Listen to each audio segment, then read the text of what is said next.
क्या आपको पता है कि भगवान श्री राम की मृत्यु कैसे हुई थी? हर किसी को ये तो पता है कि रामनवमी भगवान राम के जन्म के दिन मनाई जाती है, लेकिन बहुत कम लोगों को ये पता है कि भगवान श्री राम ने इस पृथ्वी को कैसे छोड़ा था। क्या आपको पता है कि सीता माता ने राम को छोड़कर पृथ्वी में समा जाने का निर्णय क्यों लिया? क्या आपको पता है कि लक्ष्मण की मृत्यु कैसे हुई थी? क्या आपको पता है कि भगवान राम ने हनुमान जी को दूर भेजकर इस संसार को क्यों छोड़ दिया? और क्या आपको पता है कि हनुमान जी आज कहाँ हैं? इन सभी प्रश्नों का उत्तर हम आज इस वीडियो में विस्तार से जानेंगे। इस कहानी को सुनकर आपकी आंखों में आंसू आ सकते हैं और आपका मन दुख और वेदना से भर सकता है। इसलिए हर राम भक्त और हर हनुमान भक्त को यह कहानी अवश्य सुननी चाहिए। अगर आप इस कहानी को पूरी तरह समझना चाहते हैं तो कृपया इस वीडियो को अंत तक बिना मिस किए जरूर देखें। भगवान श्री राम ने रावण का वध कर दिया था। इसके बाद राम और सीता माता अयोध्या लौट आए। उस दिन अयोध्या में बहुत भव्य उत्सव मनाया गया और उसी दिन से राम राज्य की शुरुआत हुई। भगवान राम धर्म और न्याय के साथ अयोध्या का शासन चलाते थे। राम और सीता बहुत सुख और शांति से अपना जीवन बिता रहे थे।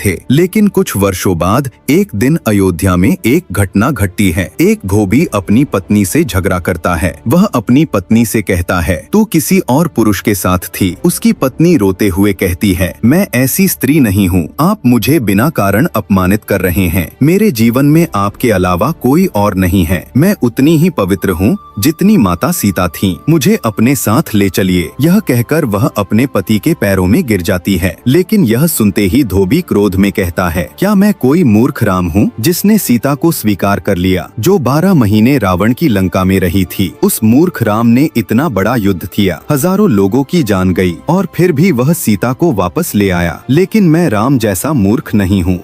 उस धोबी की बातें धीरे धीरे पूरे अयोध्या राज्य में फैलने लगती हैं। लोग आपस में उसी विषय पर चर्चा करने लगते हैं और अंत में ये बात सैनिकों के माध्यम से भगवान श्री राम के कानों तक पहुंच जाती है। ये सुनते ही भगवान राम की आंखों में आंसू आ जाते हैं। वे मन ही मन सोचते हैं, मेरी सीता ने अग्नि परीक्षा देकर अपनी पवित्रता सिद्ध की थी, फिर भी उसे इतने अपमानजनक शब्द सुनने पड़ रहे हैं। ये सोचकर राम का हृदय दुख से भर जाता है। तब भगवान राम लक्ष्मण को बुलाते हैं और कहते हैं, लक्ष्मण, सीता को गंगा नदी के तट पर वाल्मीकि ऋषि के आश्रम में छोड़ाओ। लक्ष्मण ये आदेश सुनकर अंदर से टूट जाते हैं, लेकिन वे अपने बड़े भाई की आज्ञा टाल नहीं सकते थे। इसलिए लक्ष्मण सीता माता को लेकर जंगल की ओर निकल पड़ते हैं। जंगल पहुंचकर लक्ष्मण सारी सच्चाई सीता माता को बता देते हैं। ये सुनते ही सीता माता स्तब्ध रह जाती हैं। क्या राम ने मुझे छोड़ दिया? ये सोचकर उनका हृदय दुख और पीड़ा से भर जाता है। उस समय सीता माता गर्भवती थीं, फिर भी उन्होंने राम की आज्ञा का सम्मान किया और अकेले ही चलते चलते वाल्मीकि ऋषि के आश्रम पहुंच गईं। वहीं आश्रम में रहते हुए सीता माता ने 2 जुड़वा पुत्रों को जन्म दिया। वे दोनों थे लव और कुश। वाल्मीकि ऋषि ने लव और कुश को वेद, शास्त्र और रामायण का ज्ञान दिया। बड़े होने के बाद लव और कुश वाल्मीकि द्वारा लिखी गई रामायण को गीतों के रूप में गाते हुए पूरे राज्य में सुनाने लगे। उनकी रामायण सुनकर अयोध्या के लोगों को सीता माता की महानता का एहसास होने लगता है। एक दिन भगवान राम ने एक महायज्ञ करने का निर्णय लिया। उस यज्ञ को संपन्न कराने के लिए उन्होंने महर्षि वाल्मीकि को आमंत्रित किया। वाल्मीकि ऋषि लव और कुश को साथ लेकर अयोध्या पहुंचते हैं। जब भगवान राम लव और कुश को देखते हैं तो उन्हें तुरंत एहसास हो जाता है कि ये दोनों उनके ही पुत्र हैं। राम के मन में ये विचार आता है, मेरी सीता जंगल में कितनी कठिनाइयों में जीवन बिता रही होगी। ये सोचकर राम का हृदय दुख से भर जाता है। तब राम वाल्मीकि ऋषि से कहते हैं, यदि सीता सच में पवित्र है तो उसे अयोध्या लाकर सबके सामने अपनी पवित्रता सिद्ध करने को कहिए। वाल्मीकि ऋषि ये संदेश सीता माता तक पहुंचा देते हैं। सीता माता अपनी पवित्रता सिद्ध करने के लिए फिर से अयोध्या आने का निर्णय लेती हैं। जब सीता माता राजसभा में पहुंचती हैं तो वहां उपस्थित सभी लोग उन्हें ध्यान से देखने लगते हैं। उनकी निगाहों में सवाल और संदेह दिखाई दे रहा था। ये देखकर सीता माता का हृदय टूटने लगता है। वे धीरे से राम की ओर देखती हैं, मानो उनकी आंखें कह रही हों, स्वामी आप तो जानते हैं कि मैं कितनी पवित्र हूँ, फिर ये परीक्षा क्यों? राम भारी मन से कहते हैं, देवी मुझे आपकी पवित्रता पर पूरा विश्वास है, लेकिन इस राज्य के लोगों के सामने आपको अपनी पवित्रता सिद्ध करनी होगी। राम के ये शब्द सुनते ही सीता माता का हृदय टूट जाता है। सीता माता सभी लोगों की ओर देखकर हाथ जोड़ती हैं, हे माता भूदेवी, यदि मैं सच्ची और पवित्र हूँ तो अभी इसी क्षण आप आकर मुझे अपने भीतर संभालें। ये सुनते ही पूरी सभा में सन्नाटा छा जाता है। अचानक धरती फटने लगती है और उस धरती से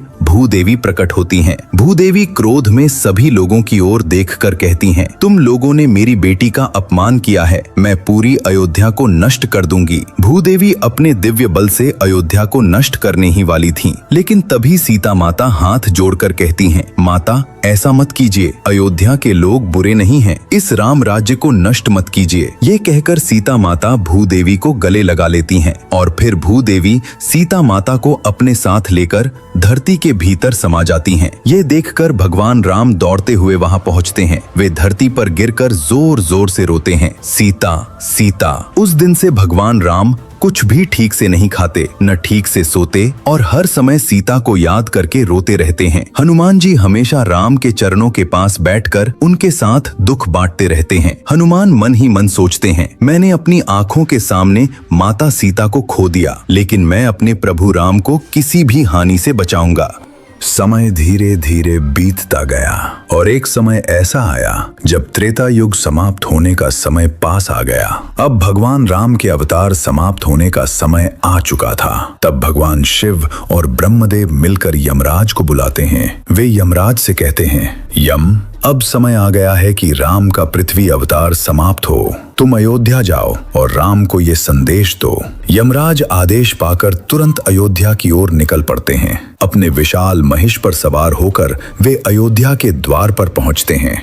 यमराज अयोध्या के स्वर्ण द्वारों को खोलने की कोशिश करते हैं, लेकिन उन्हें ऐसा लगता है जैसे कोई अदृश्य शक्ति उन्हें अंदर जाने से रोक रही हो। यमराज पूरी शक्ति लगाकर द्वार खोलने की कोशिश करते हैं, लेकिन वे द्वार खुलते ही नहीं। तब यमराज जोर से चिल्लाते हैं, कौन है वहां?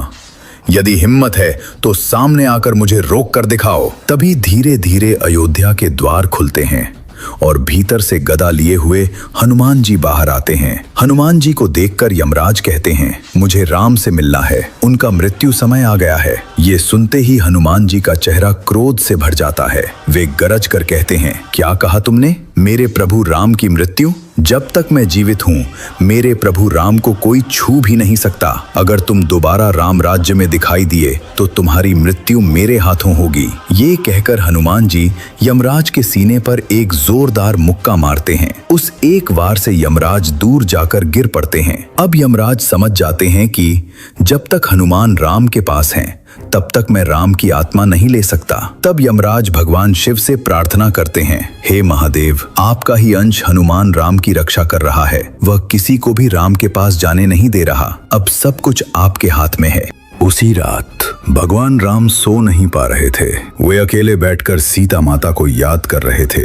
उनकी आंखों में दुख और विरह साफ दिखाई दे रहा था। तभी अचानक वहां भगवान शिव प्रकट होते हैं। भगवान शिव राम की ओर देखकर कहते हैं, राम अब समय आ गया है कि तुम अपना अवतार समाप्त करो। तुम्हारे हृदय में जो पीड़ा है मैं उसे भली भांति समझता हूँ। तुम्हारा दुख मैं देख नहीं पा रहा। सीता माता अब लक्ष्मी देवी के रूप में वैकुंठ में तुम्हारा इंतजार कर रही हैं। यमराज भी अयोध्या के बाहर तुम्हारे आने की प्रतीक्षा कर रहे हैं, लेकिन हनुमान तुम्हारी रक्षा करते हुए किसी को भी पास नहीं आने दे रहे। यदि तुम्हें सीता माता के पास जाना है तो पहले हनुमान को दूर भेजना होगा। ये सुनकर राम के मन में एक साथ दो भाव आते हैं। एक ओर वे सोचते हैं मैं फिर से अपनी सीता से मिलूंगा, लेकिन दूसरी ओर वे सोचते हैं मेरा प्रिय मारुति मुझे छोड़कर कैसे रहेगा। तब राम एक योजना बनाते हैं। अगले दिन राम हनुमान को अपने पास बुलाते हैं। दोनों आपस में बातें कर रहे होते हैं। तभी अचानक सीता माता द्वारा राम को दी गई अंगूठी उनकी उंगली से फिसल जाती है। वह अंगूठी जमीन पर गिरती है और लुढ़कते लुढ़कते एक छोटे से छेद में गिर जाती है। अजीब बात यह थी कि वह छेद पहले वहां था ही नहीं। राम दुखी होकर कहते हैं, हनुमान, ये अंगूठी सीता ने मुझे प्रेम से दी थी। मेरे पास सीता की याद के रूप में यही एक चीज बची है। अगर ये भी खो गई तो मैं जीते जी मर जाऊंगा। क्या तुम मेरी यह अंगूठी ढूंढ कर ला सकते हो? हनुमान तुरंत हाथ जोड़कर कहते हैं, प्रभु, आपको मुझसे इतनी विनती करने की आवश्यकता नहीं है। आप आदेश दीजिए, मैं अभी जाकर आपकी अंगूठी लेकर आता हूँ। आप बिल्कुल चिंता मत कीजिए। ये कहकर हनुमान प्रणाम करते हैं और फिर अपने शरीर को एक चींटी जितना छोटा कर लेते हैं और उस छेद के अंदर कूद जाते हैं। हनुमान उस छोटे से छेद में तेजी से नीचे गिरते जाते हैं। उन्हें लगता है कि ये छेद शायद बहुत छोटा होगा, लेकिन हनुमान लगातार नीचे जाते ही रहते हैं। कुछ घंटे बीत जाते हैं, फिर भी अंगूठी कहीं दिखाई नहीं देती। कभी गर्म हवा उनके शरीर से टकराती है, कभी ठंडी हवा। ऐसा लगता है जैसे हनुमान सातों लोकों की यात्रा कर रहे हों। आखिरकार उन्हें नीचे भूमि दिखाई देती है। हनुमान चारों ओर देखते हैं। जहां तक नजर जाती है वहां सिर्फ सांप ही सांप दिखाई देते हैं। वो स्थान था पाताल लोक। वहां नागों के राजा वासुकी विराजमान थे। हनुमान वासुकी के पास जाकर नमस्कार करते हैं और कहते हैं, हे नागराज वासुकी, मेरे प्रभु राम की एक अंगूठी इस छेद से गिरकर यहाँ पाताल लोक में आ गई है। क्या आपको पता है वो अंगूठी कहाँ है? वासुकी मुस्कुराते हुए कहते हैं, ओह, राम की अंगूठी? हाँ, मुझे पता है, आओ मेरे साथ चलो। वासुकी हनुमान को एक बड़े भवन के अंदर ले जाते हैं और कहते हैं, यहीं वे अंगूठियां रखी हुई हैं। हनुमान चौंक जाते हैं। अंगूठियां? मुझे तो सिर्फ मेरे राम की एक अंगूठी चाहिए। हनुमान अंदर जाते हैं और जो दृश्य वे देखते हैं उसे देखकर वे स्तब्ध रह जाते हैं। उस भवन के अंदर एक विशाल सोने का पर्वत दिखाई देता है। हनुमान सोचते हैं शायद ये कोई पहाड़ है। वे धीरे धीरे उस पर चढ़ने लगते हैं, लेकिन कुछ ही देर में उन्हें समझ आता है वो पहाड़ नहीं था, वो तो लाखों करोड़ों अंगूठियों का ढेर था। हनुमान आश्चर्य में पड़ जाते हैं। वे एक अंगूठी उठाते हैं। उस अंगूठी पर लिखा था श्री राम। हनुमान खुश होकर कहते हैं, यही है मेरे प्रभु राम की अंगूठी। लेकिन तभी उनकी नजर उस अंगूठी के नीचे पड़ी दूसरी अंगूठी पर जाती है। वो भी बिल्कुल वैसी ही थी। फिर तीसरी, फिर चौथी, और वहां मौजूद हर एक अंगूठी पर लिखा था श्री राम। अब हनुमान को कुछ भी समझ नहीं आता। वे सोचने लगते हैं, यह कैसे संभव है? हनुमान आश्चर्य से वासुकी की ओर देखते हैं और पूछते हैं, हे नागराज, ये क्या रहस्य है? यहाँ इतनी सारी राम की अंगूठियां कैसे हो सकती हैं? मेरे प्रभु राम ने तो अभी अभी केवल एक ही अंगूठी गिराई है। वासुकी धीरे से मुस्कुराते हैं और कहते हैं, हनुमान, ये सभी तुम्हारे प्रभु राम की ही अंगूठियां हैं। ये सुनते ही हनुमान चौंक जाते हैं। ये असंभव है। मेरे राम ने अभी केवल एक अंगूठी गिराई है, तो फिर ये लाखों अंगूठियां यहाँ कैसे आईं? वासुकी शांत स्वर में कहते हैं, हनुमान, जब भी त्रेता युग में भगवान विष्णु राम के रूप में जन्म लेते हैं और जब उनका अवतार समाप्त होने का समय आता है, तब राम की एक अंगूठी इस पाताल लोक में गिरती है और उस अंगूठी को खोजते हुए एक वानर यहाँ आता है। उसी समय धरती पर राम का अवतार समाप्त हो जाता है और उसी के साथ त्रेता युग भी समाप्त हो जाता है। हनुमान ये सुनकर स्तब्ध रह जाते हैं। उनकी आंखों में आंसू आ जाते हैं। वासुकी आगे कहते हैं,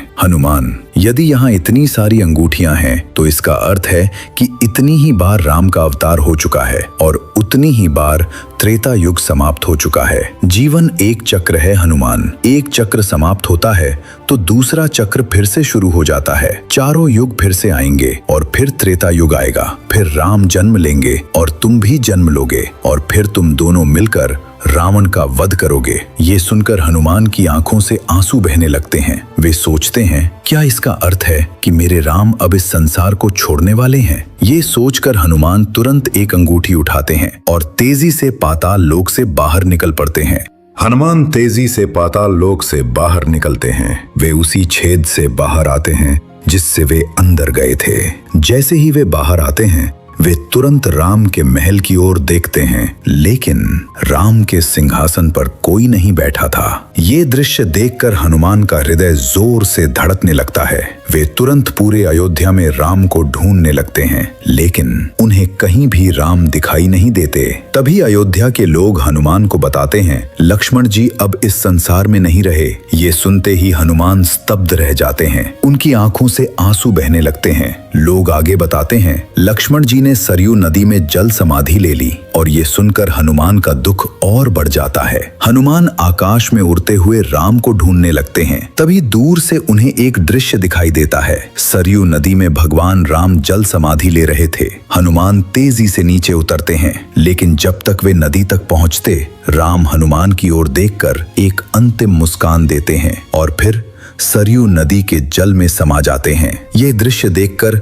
हनुमान जोर जोर से रोने लगते हैं। प्रभु, ये सब मेरी गलती है। मैंने कहा था एक क्षण में वापस आ जाऊंगा, लेकिन मैं इतना समय व्यर्थ कर बैठा। मेरी वजह से ही आज आप मुझसे दूर हो गए। हनुमान को इस तरह रोते हुए देखकर भगवान राम विष्णु के रूप में प्रकट होते हैं। भगवान विष्णु हनुमान की ओर देखकर कहते हैं, हनुमान, इसमें तुम्हारी कोई गलती नहीं है। ये सब पहले से ही निश्चित था। तुम चाहे कितनी भी कोशिश कर लेते, जो होना था उसे कोई नहीं बदल सकता। जब फिर से त्रेता युग आएगा, तब मैं फिर से राम के रूप में जन्म लूंगा और तुम भी फिर से जन्म लोगे। फिर हम दोनों मिलकर रावण का वध करेंगे और सीता को वापस लाएंगे। ये सुनकर हनुमान हाथ जोड़कर कहते हैं, प्रभु, मैं भी आपके साथ आपके लोक में आना चाहता हूँ। आप और माता सीता के बिना मैं इस पृथ्वी पर नहीं रह सकता।